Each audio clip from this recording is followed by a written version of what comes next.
পরিণীতার আজকে জমজমাট পর্ব। রায়ানের আজকে ছাড় নেই। পারুল সবাইকে স্পষ্ট জানিয়ে দেয় যে আগামী 24 ঘন্টার মধ্যে রায়ানের মুখ থেকে আমি বের করে নিব ও কাকে ভালোবাসে।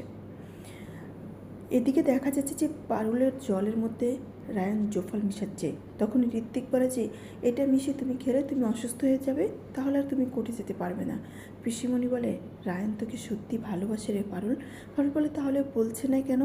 তখনই ঠাম্মি বলে ওই যে সব কিছুতে তোর সমকক্ষ হওয়া লাগবে, দাদুর স্বভাব পেয়েছে সেজন্যই বলছে না।